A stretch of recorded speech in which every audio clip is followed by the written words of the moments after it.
Okay, so welcome to another episode of In Conversation with Danbro Business. We're joined today by Jonny Leech. Thanks for coming in, Jonny. Thanks for having me. Jonny is the Mayor of Garstang and a serial entrepreneur and businessman. So we're looking forward to getting a few interesting insights today from you, if that's okay. I wonder if you could start by telling us a little bit about your background, what you do on a day-to-day basis, and a little bit about yourself. Sure. Yeah, thank you so much for having me on. And I hope this adds some value to those people that are listening and watching today. I do a few different bits and pieces. So I have like a politics piece of my life. So I'm a member of the Conservative Party, elected councillor there, and also the Mayor of Garstang. Okay. So that takes up quite a bit of my time, which is great because you get to look after the community that's entrusted into your care and see things from that point of view. I also own my own business, Fish and Chips. It's got a restaurant and takeaway, multi-award winning, may I add, and doing some studying as well, studying for a doctorate. So, yeah. Okay, pretty full on then. Pretty full on. Well, I suppose that leads into the first question, which is, as a man who wears many different hats, how do you manage to kind of balance all that and juggle all that at the same time? Because you've got a family as well, of course. Sure. Yeah, we've got a young family. I've got a 3-year-old girl and a 5-week-old boy. And a leader church as well. Thank you. Yeah, how do I balance? Right, so I'm a big believer that a change is as good as a rest. That's probably something you've heard your granny say or your granddad say.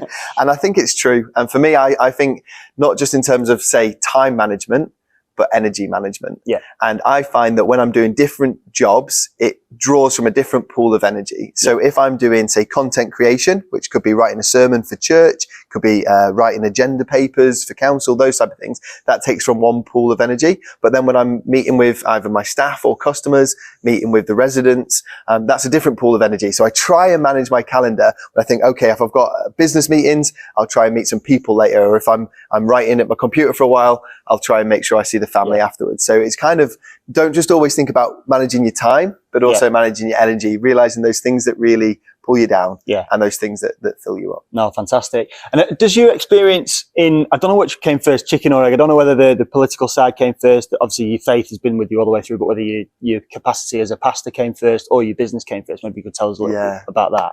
So my business came first. Okay. So I trained as an accountant with Ernst & Young, one of the big 4 accounting firms down at their headquarters in London. And got engaged at a very similar time, got married quite young, got married at 22 and soon knew that I didn't want to be in London working there when my heart was with Hannah and in the Northwest. So I turned down, the job offer that I had with them finishing university and, quickly realized I needed some money. So my family have always, owned and operated businesses. So I phoned up my dad and I was like, Dad, can you help me? Get a business open. And so that's what I did at 23. I opened, our first business, and did well there, which then meant freed up my time to do other things. And then politics, I never got involved in politics in the past. I didn't really care too much. I did vote because I think that's important, but I didn't keep up on the political front. But there was another chap who I know who owned a fish and chip shop, a friend, who just got elected as a county councillor. So I just texted him, saying from one Tory fish and chipper to another, congratulations. And from there, he just took a shining to me, invited me to join the town council and then the party and things like that. And it kind of spiraled from there. Wow. So yeah, the shop came first.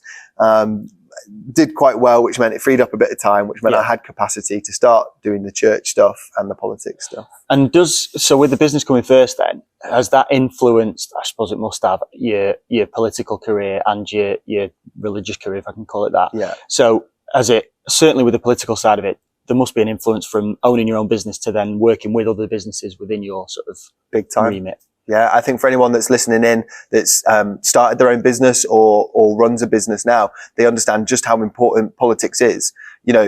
With a click of fingers, Chancellor can drop VAT during COVID from 20% to 5%. That's massive. Yeah. For us personally, that one thing helped us actually thrive during COVID rather than, like lots of other businesses have to close down. Yeah. And anyone that thinks that you can get on in business without paying attention to what's going on at number 10, whatever your political affiliation is, you need to understand that those guys really do make high level decisions. And I'm sure you guys at Danbro know more than anything that, when an autumn autumn statement comes out or when a new budget comes out. It's action stations. What does this mean? Especially when there's 7 in a month, as there has been recently. There you go. Interest rates can be changed and we need to refinance and keep your head on a swivel. So I do think the two go in tandem. And I do believe that in the UK, we actually do want small businesses to thrive and succeed. We do want commerce is the drive. And the current government, I believe, want that as well. So you can see through the way they legislate for stuff, the way they are open to new businesses thriving. Personally, that's one of the reasons I got involved. And especially young guys and girls, fresh out of university, bags of ideas, bags of energy. Like I personally have helped 2 or 3, just going out for a coffee and saying, I don't think that's quite a good idea, but this is a great idea. And, I'm so grateful that we're in an economy that wants businesses to start, because not all countries are like that. And you'll be able to help those people by working with so many different businesses. You'll have a different insight than they could possibly have on their own.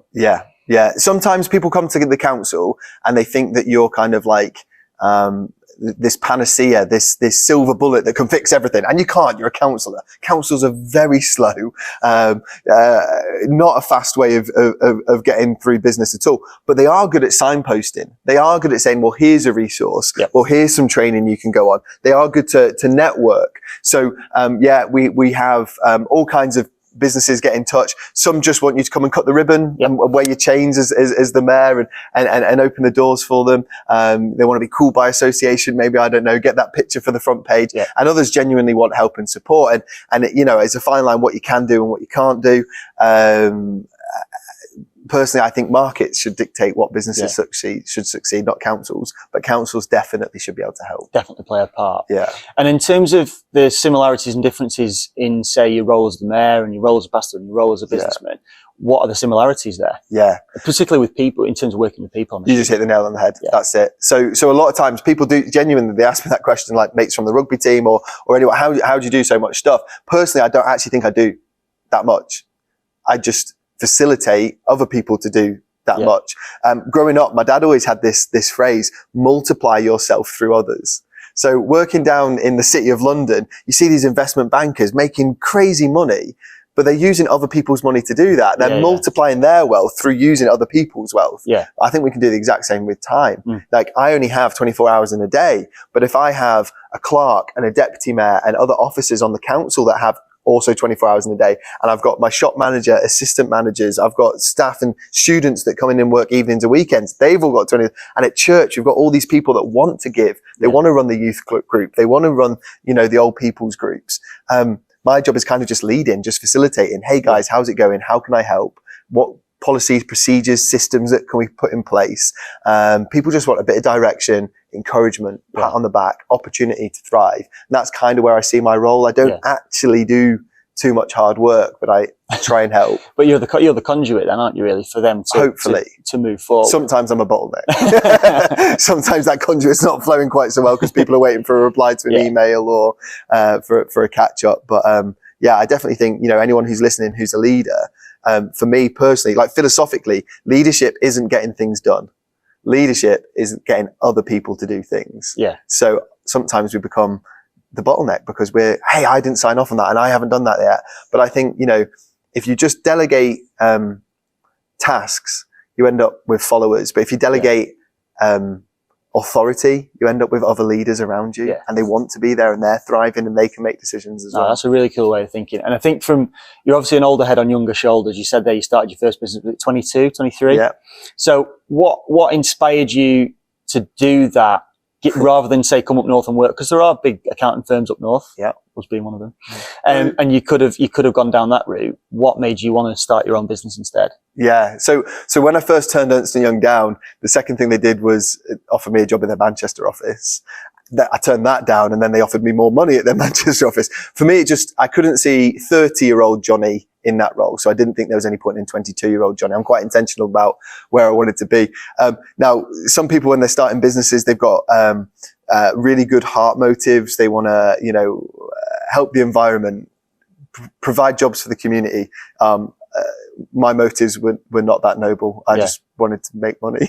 and so I was willing to do any job that was going to pay me the most money for the least amount of effort. Now I'm not saying everyone should do that, but for me in business, it's about the profit. It's about the bottom line. You know, we need to keep an eye on that. We need to make sure that's pumping. So I knew at 23 I could make more money working for myself, because I knew through businesses that my family had run in the past how much money you can make if you work hard and apply yourself in the right ways, compared to when I was looking at the career progression within that other firm. It would have looked slightly different. And that was just for me. Other people, it's different. I have other friends that are still with Ernst & Young now 12 years later, and they're thriving. You know, they earn more money than I do now. They're thriving in their areas. But for me, that was kind of where I was at. No, it's refreshing to hear that, because a lot of people skirt that issue, but it is all about it. You know, the bottom line is very, very important, isn't it, in business? I've got to ask though, why a chippy? Other than the obvious. I didn't actually want to open a fish and chip shop. Okay. I wanted to open a coffee shop. Okay. That's always what my family had done. For anyone who's listening from the Northwest, they'll know we've got a big retailer here called Booths. And so I signed this pre-let on this rundown, knackered old tin shed building, rubbish.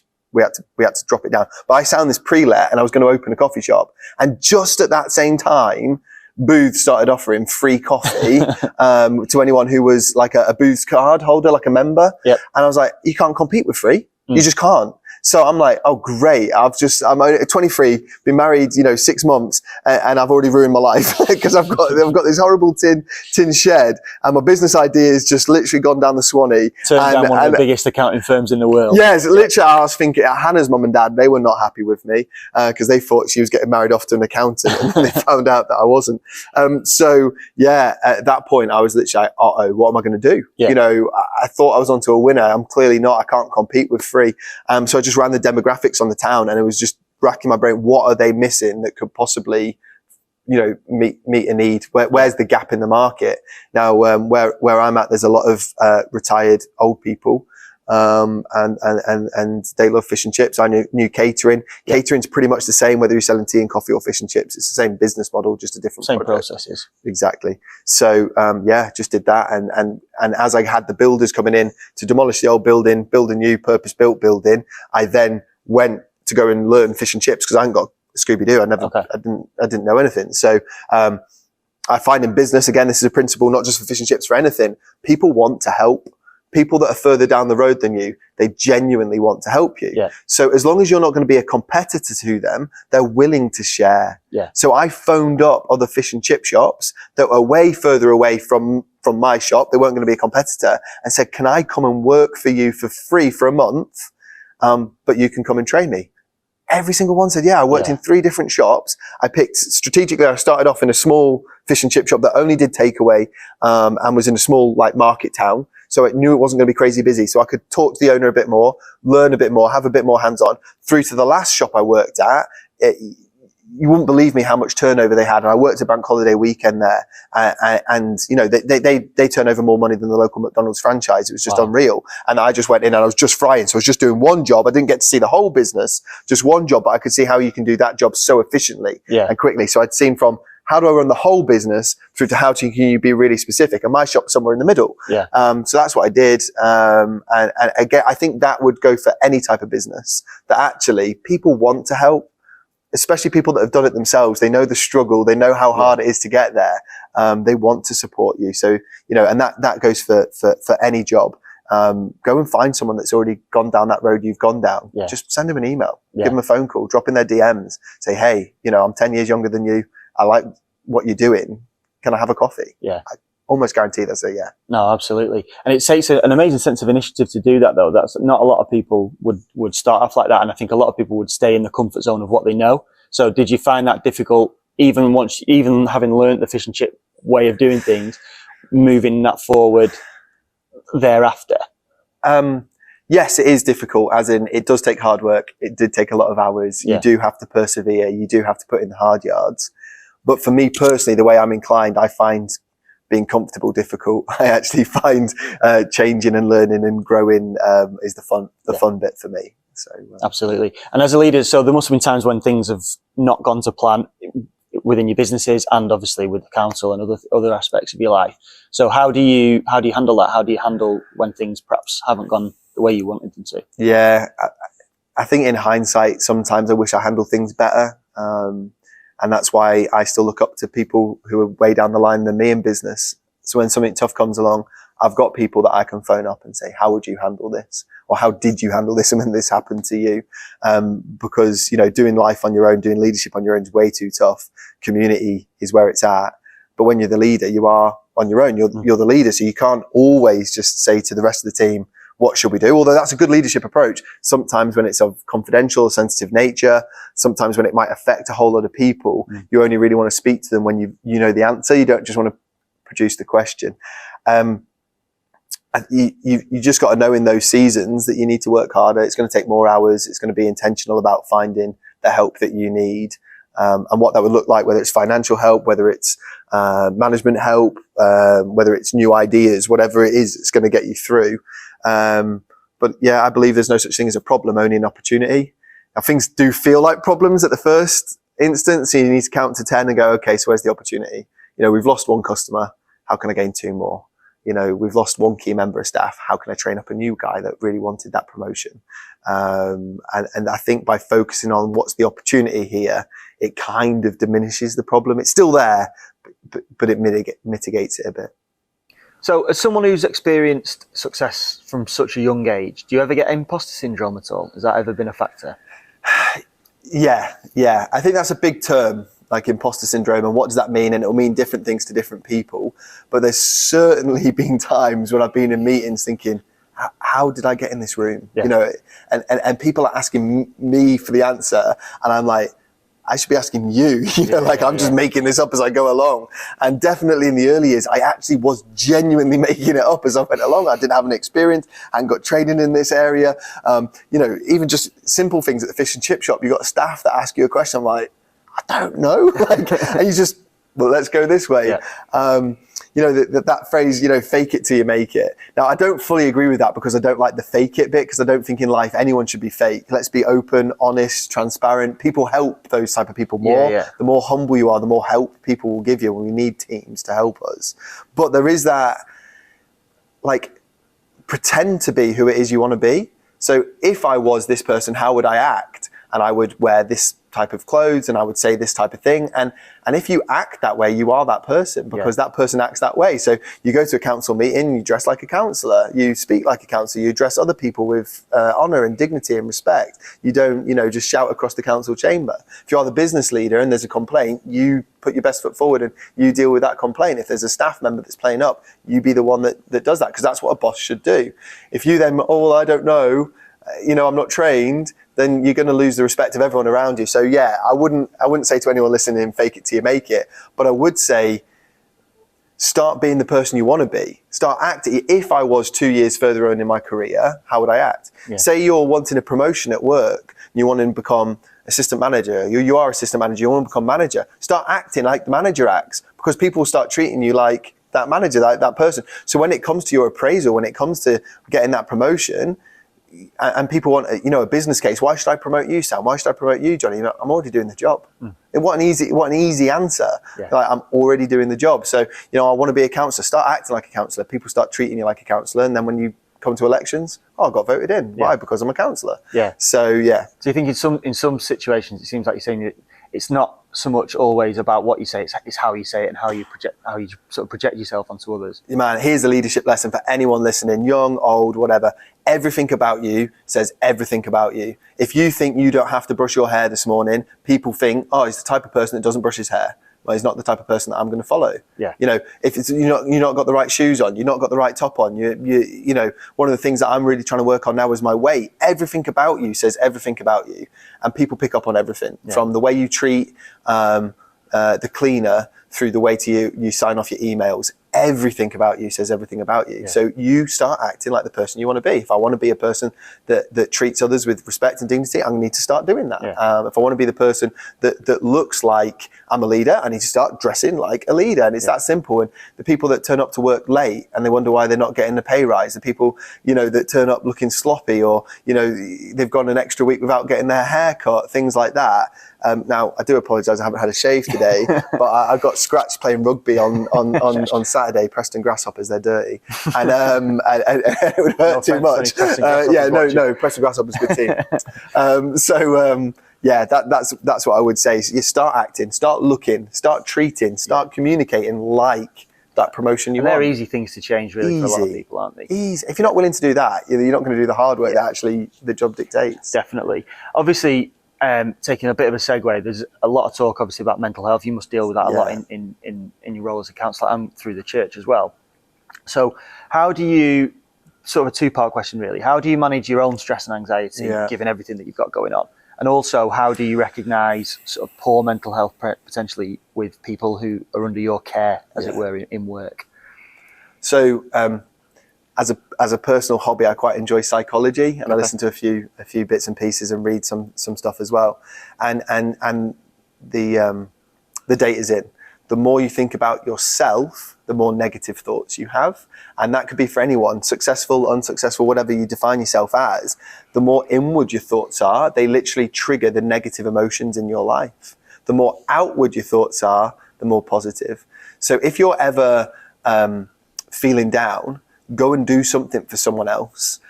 Ring your mom. Like, your mom wants to hear from you. You know, say something nice to your wife. Take your dog for a walk and give them an extra pat. And all of these things then increase your dopamine, serotonin, all these things that give you that positive mental attitude. Now, that's not always possible, because sometimes you do have to focus on yourself. If it's your finances that aren't doing well, if it's your career that's not going down very well, you do have to focus on yourself. But it's better to give than to receive. The more outward your focus is in life. So I try and do that, focus on my teams rather than thinking, how does this impact me? You know, if something bad happens, the first thought everyone has is, how's this going to impact me? Profits are down. Does that mean my job's going to go? You know, the council's got bad press release. Does that mean I'm not going to get voted in? If you're have that initial, how's it going to affect me? Try and turn it, how's this going to affect the people around me? What are they feeling right now? Maybe I need to send them a text message. Maybe I need to meet up with them for a coffee, see how they're doing. Yeah. Selfishly, it helps you. That's one thing. And the other thing that I say all the time, I say this in church, but I also think this in my personal life, is life is way too tough to do on your own. Have that team around you. Yeah. Have them good guys that you know that you can just have a laugh and a joke. Yeah. Have a family, you know, really input into them and try and get on as well as you can with your work colleagues. They might not be your best mates, but you know, the more, it makes work life so much better. Yeah. So try and be in community. It's interesting because you mentioned obviously markets and governments and things like that before. There are things outside people's control that influence that. And obviously over the last few years, we've had Brexit, we've had COVID, we've had the current cost of living crisis and stuff. How have you found with your own enterprises and your own organisations, how have you sort of coached them and managed them through that? And do you have any advice for any other businesses when things like that, big societal things happen that you can't influence yourself? How do you kind of react to that, I would say? It is really tough because especially, you know, you've hit Brexit, COVID, these, you know, you can't legislate for that. That isn't poor leadership if your business goes bad because of those things. Like we were literally told to close our doors, don't go to work, stay at home, save lives. Well, how can I thrive in an environment where I don't even know what's going to happen? And for me, leadership is always being that one step ahead. I always like to think of like the Tour de France. You've got that cyclist at the front with the yellow vest and everyone's following. They're the leader. Follow them. They know where we're going. And they have to be in front. Well, with COVID, no one knew what was happening. The government didn't even know what happened. Every week we're tuning in. Boris is coming on the big screen. What's he going to say tonight? And can I go back to work tomorrow? I don't know. So as a leader, I can't be in front, because all of us don't know what's going on. Yeah. So that, you know, was really stressful. But the only thing you can say, it's simple, is you can only control the things that are in your control. And yes, we need to look and be able to acknowledge the things that are out of our control because they have a massive impact. But then just think about, okay, but what can I do with that? How can I lead well through that rather than getting ahead of it, be alongside people in this season? And there are some people that really thrived. Again, you know, there are always opportunities in every problem. I had the privilege of being at an award ceremony a couple of weeks back for a business that started during, just before COVID it started, exporting cheeses. Because of Brexit, all of the legislation changed around cheese is a funny product apparently to export because of its nature and it being a food product. And there's some really tricky legislation. And this company said, well, we're going to focus on how we can help other businesses, because I know these other businesses are going to struggle. I'm going to focus my time on helping them export their cheese. Yeah. Anyway, once COVID hit, these guys were all closed down, and this company exploded, millions of turnover per month, because the companies that were closed down were saying, instead of you just being a consultant for us, can you just do it? And we'll just ship you the cheese and you get on with it. And he ended up winning this Queen's Award and an OBE. And he's exporting cheese during COVID. and it turned out to be a big deal because of how much he helped everyone else. I just thought, whilst everyone else is licking their wounds, this guy was building an empire. Proactive. And exactly. And yes, there are problems. And I've had friends that, unfortunately their businesses didn't make it through. And it genuinely wasn't their fault. But what else could they do? Okay, this business is now gone, but I've got experience, I've got expertise. How can I help someone else? How can I start something new? Yeah. Just control what you can control and be aware of what's going on outside. Yeah, controlling the controllables is a good takeaway, I think, for people, isn't it? Conversely then, how much time in normal times, how much time do you devote to sort of forward planning, strategy, whether that's with the council, whether that's with your business? And also, what's your advice for sort of people who may be feeling like the day-to-day is getting in the way of being able to sort of cast that long-term vision? That's a really good question, that, Sam. Long-term planning, I wish I could do more. Since being on the councils are exceptionally good at long-term planning, because you can't just make it up. You need, a building project could be 6 years in the planning and 2 years in the building. So they're thinking of projects 10 years out beforehand. Road infrastructures, highways, schools, these things need long-term planning. And I've learned a lot about how long-term planning can help. Now, the problem, I think, with planning too long-term means you lose flexibility, agility, being able to move around. And when times are tough, staff levels may need cutting, and you can't do that as a council because you've got these long-term plans in place. Whereas a business needs to think, well, that might be for 10 years, but right now I need the bottom line to look better. Yeah. So I'd say, yes, we need a long-term plans, but we also need to make sure short-term wins. Really important. And the second part of your question, which I thought was exceptional, is what do you do when you feel like you're caught up in the day-to-day running of your business? And someone once told me, that I was too busy working in my business and not busy enough working on my business. Yeah. That I was literally, they said that I was chained to the shop. So I was in the shop all the time. The shop was doing quite well, but my marketing wasn't very good. My promotion wasn't very good. How I was getting new customers. So my product that's going out looks great, but how could I change that? And that was after about being 2 years in the shop, and I was putting in hours. I was there all the time, and The moment I kind of stepped away, was willing, almost step out in faith, pay some staff members to do the hours that I was doing, I could then start filling in these awards and going out and winning those and doing presentations about fish and chips. And I represented fish and chips all around the UK in different exhibitions and things like that. One did really well in this competition called Young Fish Fryer of the Year and things like that.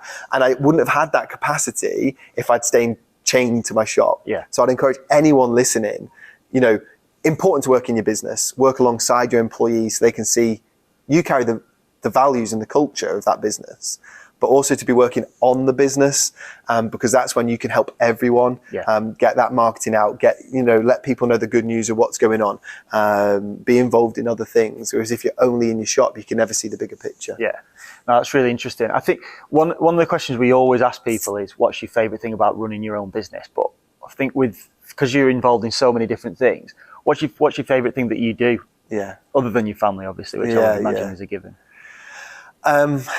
What's the favourite thing I do? I don't know. What do you get the most pleasure out of? What do I get the most pleasure out of? I love starting new things. So whether that's a new ministry in church, hey, we're going to start this new thing, initiatives. And the other thing I really love is when something's a bit rubbishy and turning it into pretty good. I really like that. Like the building that I signed this pre-lease on was pretty rubbishy, and I turned it into something pretty good. And in council, we do that all the time. We've got a pretty rubbishy budget. How can we make it better? Someone's going through a tough time. How can we help them? Seeing things turn around. Just because I think you can. It's evident the work you've done. Sometimes we all know we put a lot of work in behind the scenes, and you can't quite see the fruit from that. But that opportunity when you're like, I could see that was pretty bad. and now I can see it's pretty good. Yeah. It's probably the thing that makes me more excited. So when I see a bit of a project going on, a start date and end date, it was bad, it is good. That's, the thing that I like the most. Amazing. And looking into the future then, obviously you've reached, Mayor of Garstang at what are you, 30, 31, 32? Yeah. So looking ahead, where do you see that going? Have you reached where you want to reach in your political career, or would you like to sort of take it even further? Yeah. Now that's a tough question to answer, because with politics, you've got to keep your cards close to your chest. Of course. So I would be blessed to do whatever the party wanted, or, if there was opportunities going forward, I'd love to pursue those. But at the same time, I'm not actively pursuing those right now. It's been a real privilege to be the mayor and a councillor supporting the local people, and I would like to carry that side of things on. But what title or role it is, you just don't know. Politics is a funny one. No, absolutely, that's fine. And finally, then, what one piece of advice would you have for somebody who is either just started a business or is about to start a business? Yeah, the obvious, you have to work hard. When you first start out, be present. Proximity is massive. Your customers want to see you, because you carry the value of that company so much that it will just ooze out of you. You're proud of your product or your service that you offer, and then the staff will catch that. So just be present. Too many leaders, I think, nowadays are aloof. They're kind of they're unattainable. They're out there. We never get to see them. Be present, especially when you're starting out, because you're the one that's really going to shape it. And then just get a support team around you. Have a group of mates that aren't in the same area as you, because you're not impressive to them. Sometimes you can get in your own little bubble and you think that this is a really big deal, and then you go and meet your other group of mates that have got their own lives and they're doing their own things, and they're kind of I don't really care, Jonny. That's so healthy. Keep you grounded. Exactly. To be you're just Jonny. You're not the mayor of Garstang. You're not a councillor. You're just another one on the rugby team that's going to have his face shoved in the mud and no one cares. Do you know what I mean? Preston grasshoppers. Exactly. Be somewhere where you're not impressive, but then have that support team around you that are in the same industry, that are 1 or 2 steps ahead of you, that you can phone up and say, hey, we've got a problem that's industry wide. How are you dealing with this problem? How are you getting around this legislation change? Work together as a team. When supply chains suffer, you've got a couple of people how are you getting around this? How can you do that? So I just say, work really hard. Be present. People want to see you. They've chosen to work for you for a reason. Your customers are choosing to buy your products for a reason. So be present, and have a team that are around you that aren't in the industry, and have a team around you that are in the industry. Now, that being present point is really interesting, and I know from working in this business, that's something that carries through, and is really important to the people who work here, to have that relationship with the people at the top, because it does help. And I've worked in places where that's not the case. I said finally, but I've got one more question. So this is one that we ask everybody. How would you define success, both from a personal perspective and in your career? Yeah, I think the world we live in today defines success very obviously. How many zeros are in your bank account? How big's your car? How nice is your house? And I don't think they're necessarily bad things if that's what you were going for. But if that wasn't what you were aiming for, why is that what you've got caught up in chasing? So I would say define success at a smaller level. I wanted to get married in the next 2 years. So, I made sure that my relationship with my fiance was really good, and wow, that was successful. I wanted to get on the property ladder for the first time.